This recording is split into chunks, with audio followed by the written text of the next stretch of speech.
But the only way we're going to take them is by studying them. Know what they know. Do what they do. Watch them, watch them, watch them. Look for every angle. Stay on their shoulders.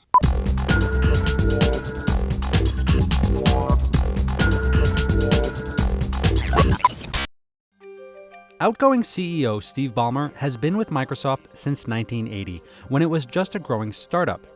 Though Ballmer has been running the place for 13 years, most people associate the company with someone else. You're called a genius, and well, no, I don't think that embarrassed you at all. They call you a genius. Well, I wouldn't say genius. Bill Gates was one of the world's first nerd billionaires. By the mid-90s, his Windows OS had become the dominant operating system for personal computers. Cool. The counterpoint to Gates, the young, awkward tycoon, was his head of sales, the bombastic Ballmer. Bill Gates gets up here, and he says, we finished a great year.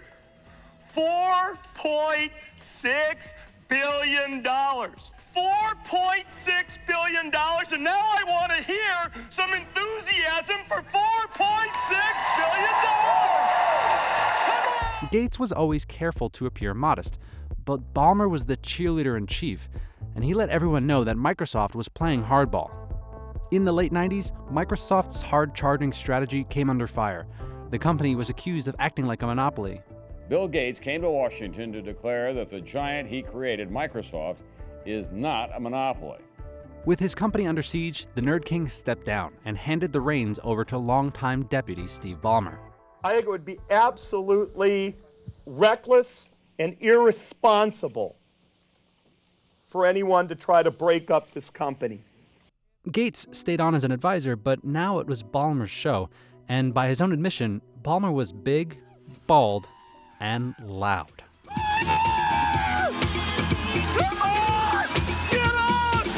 Really loud. I love this company. Yes! Ballmer had a close relationship with the CEO emeritus.